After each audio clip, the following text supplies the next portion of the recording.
नमस्कार, मैं डॉक्टर रजनी मीना आज की कक्षा बीए पार्ट फर्स्ट ईयर के पॉलिटिकल साइंस के विद्यार्थियों के लिए रखी गई है। और आज हमारे अध्ययन का विषय है राजनीतिक दल, जिसे हम पॉलिटिकल पार्टीज़ के नाम से भी जानते हैं। सबसे पहले हम पॉलिटिकल पार्टीज़ के अर्थ को जानने का प्रयास करेंगे।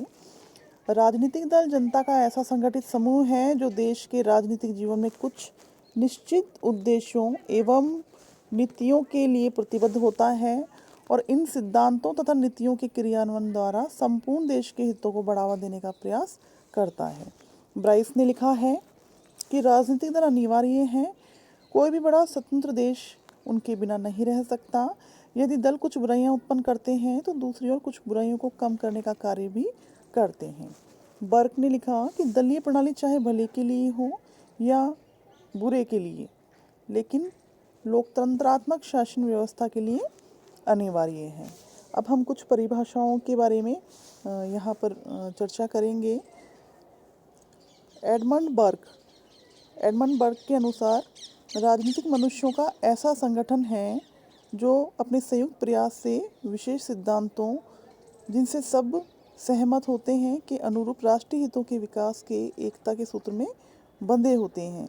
बर्क ने पॉलिटिकल पार्टीज़ को मनुष्यों का एक ऐसा संगठन माना जो एक संयुक्त प्रयास से बंधे होते हैं और जिनका उद्देश्य होता है राष्ट्रीय हितों का विकास करना, और ये एकता के सूत्र में बंधे होते हैं। गैटल लिखते हैं, राजनीतिक दल न्यूनाधिक संगठित उन नागरिकों का समूह होता है जो राजनीतिक इकाई के रूप में कार्य करते हैं और जिनका उद्देश्य अपने मतदान बल के प्रयोग के द्वारा सरकार पर नियंत्रण करना व अपनी सामान्य नीतियों का क्रियान्वयन करना होता है। गैटल ने भी राजनीतिक दलों को एक संगठित नागरिकों के समूह के रूप में देखा जो अपने मतदान के बल पर शासन व्यवस्था पर नियंत्रण रखते हैं और अपनी नीतियों का क्रियान्वयन करते हैं। इसी प्रकार से रॉबर्ट सी बोन के अनुसार राजनीतिक दल व्यक्तियों का ऐसा संगठन है जो अपने उद्देश्यों को सरकार पर औपचारिक नियंत्रण प्राप्त करके समाज के मूल्यों के आधिकारिक वितरण में प्राथमिकता के प्रकरण बनाने का प्रयत्न करता है। गिलक्राइस्ट कहते हैं कि राजनीतिक दल की परिभाषा उन नागरिकों के संगठित समूह के रूप में की जा सकती है जो राजनीतिक रूप से एक विचार के हों और राजनीतिक इकाई के रूप में कार्य कर सरकार पर नियंत्रण रखना चाहते हों। तो हमने इन परिभाषाओं के माध्यम से देखा कि जो राजनीतिक दल हैं वो नागरिकों का एक तरह से समूह है, संगठित समूह है, और राजनीतिक दलों के अंतर्गत मतदान के बल पर सरकार का निर्माण और सरकार के ऊपर नियंत्रण बनाए रखने का कार्य किया जाता है।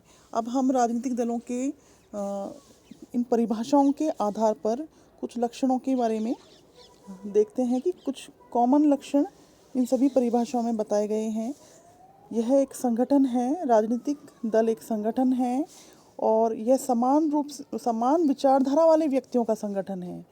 अर्थात पॉलिटिकल पार्टीज़ के अंतर्गत नागरिकों का संगठन पाया जाता है और जो समान विचारधारा वाले व्यक्ति होते हैं वो संगठित होकर कार्य करते हैं और यह संगठन उद्देश्यपूर्ण संगठन है जिसका उद्देश्य क्या होता है, राजनीतिक सत्ता को प्राप्त करना होता है और सत्ता में बने रहना होता है। राजनीतिक दल के आवश्यक तत्व हैं संगठन, सामान्य सिद्धांतों की एकता, संवैधानिक साधनों में विश्वास, शासन पर प्रभुत्व की इच्छा और राष्ट्रीय हित। इस प्रकार से राजनीतिक दल समान विचारधारा वाले व्यक्तियों का ऐसा उद्देश्यपूर्ण संगठन है जो संवैधानिक शासन में विश्वास रखता है और जिसका उद्देश्य है राजनीतिक सत्ता प्राप्त करना और सत्ता में बने रहना। हम यदि कॉमन परिभाषा के रूप में एक परिभाषा देना चाहें राजनीतिक दल की, तो हम कह सकते हैं कि राजनीतिक दल समान विचारधारा वाले व्यक्तियों का ऐसा उद्देश्यपूर्ण संगठन है जो संवैधानिक शासन में विश्वास रखते हुए राज्य सत्ता प्राप्त करना एवं सत्ता में बने रहने का प्रयास करता है। अब हम देखते हैं, ब्राइस ने अपनी पुस्तक मॉडर्न डेमोक्रेसी में लिखा कि राजनीतिक दल जनतंत्र से भी अधिक प्राचीन हैं। राजनीतिक दलों की उत्पत्ति के बारे में अब हम यहाँ पर चर्चा करेंगे। संस्थागत सिद्धांत, राजनीतिक दलों की उत्पत्ति के जो सिद्धांत हैं उसमें संस्थागत सिद्धांत के बारे में पीटर एच मार्केल ने मॉडर्न कंपैरेटिव पॉलिटिक्स नामक पुस्तक में राजनीतिक दलों की उत्पत्ति के 3 आधार बताए। पहला संसदें, दूसरा संस्थात्मक सत्ता का चित्राव, तीसरा निर्वाचन प्रणालियाँ। संस्थागत सिद्धांत के अंतर्गत राजनीतिक दल राजनीतिक व्यवस्था के संस्थात्मक परिवेश से उत्पन्न होता है, अर्थात राजनीतिक दलों की उत्पत्ति संस्थाओं के माध्यम से होती है, ऐसा विश्वास संस्थागत सिद्धांत के अंतर्गत किया जाता है। और जैसे पीटर एच मार्केल ने संसदें, संस्थात्मक सत्ता का चित्राव और निर्वाचन प्रणालियों को राजनीतिक दलों की उत्पत्ति का आधार बताया। दूसरा है ऐतिहासिक संकट का सिद्धांत। लॉ पालेम्बोरा एंड मॉयरन विनर ने राजनीतिक दलों की उत्पत्ति में 3 प्रकार के संकट माने: वैधता का संकट, सहयोगियों का संकट और प्रादेशिक एकीकरण का संकट। अर्थात ऐतिहासिक संकट के सिद्धांत के अनुसार संकट राजनीतिक दलों की उत्पत्ति के आधार के रूप में है।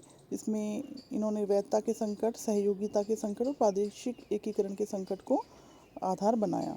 विकासवादी सिद्धांत वर्तमान में मौजूद दलों को औद्योगिक क्रांति की उत्पत्ति माना जाता है और औद्योगिकरण के बाद जो शहरीकरण होता है और इससे ऐसी परिस्थितियां उत्पन्न हो जाती हैं जिनमें जन आधारित संगठन बनाकर जन सहभागिता की मांग करने लगते हैं। यही जन संगठन सहभागिता की मांग पूरी कराने के लिए राजनीतिक दलों का रूप धारण कर लेते हैं। विकासवादी सिद्धांत का मानना है कि जैसे जैसे औद्योगिक क्रांति के पश्चात शहरीकरण होता है तो ऐसी परिस्थितियों में लोग एक संगठन बनाते हैं और जन सहभागिता की मांग करने लगते हैं और यह सहभागिता की मांग पूरा कराने के लिए राजनीतिक दलों की उत्पत्ति होती है।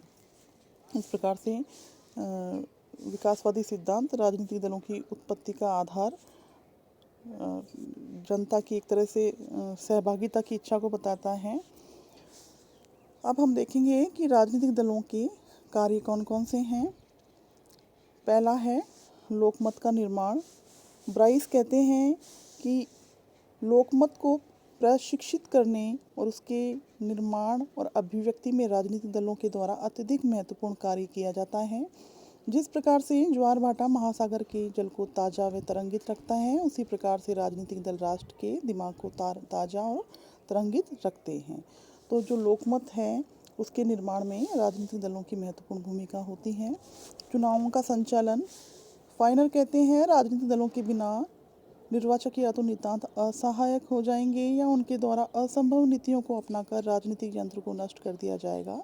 अर्थात राजनीतिक दलों के माध्यम से चुनावों का संचालन किया जाता है और सत्ता का निर्माण किया जाता है और सत्ता का संचालन किया जाता है। फाइनर एक विचारक हैं, वो कहते हैं कि राजनीतिक दलों के बिना निर्वाचक अर्थात मतदाता जो हैं वो असहाय हो जाएंगे और असंभव नीतियों को अपना के राजनीतिक यंत्र को नष्ट कर दिया जाएगा।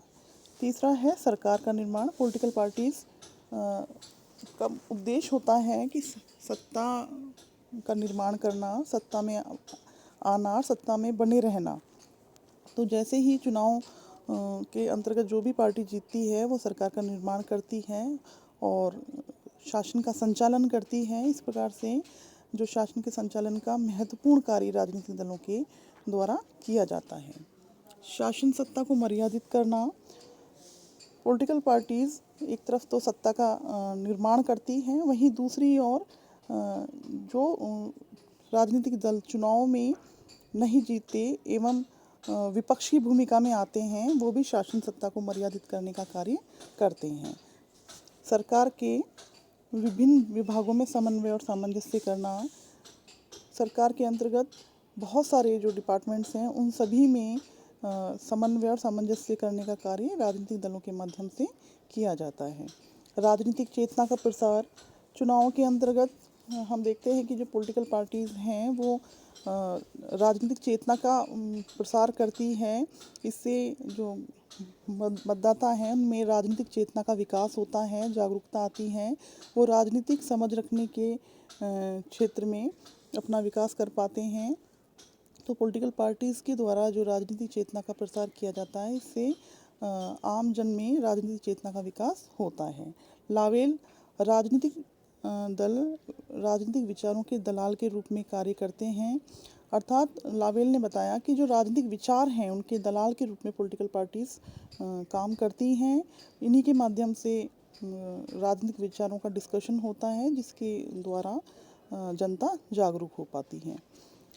जनता व शासन के बीच संबंध बनाए रखने का काम, एक तरफ तो पॉलिटिकल पार्टीज़ चुनाव में जब अपने प्रत्याशियों को खड़ा करती हैं तो ऐसे समय में वो आम जनता के संपर्क में आती है और उसके बाद शासन का निर्माण पॉलिटिकल पार्टीज़ के द्वारा किया जाता है।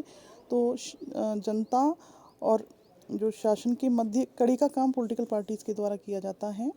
इस प्रकार से प्रजातंत्र में राजनीतिक दलों के महत्वपूर्ण कार्य हैं। आज की कक्षा यहीं तक।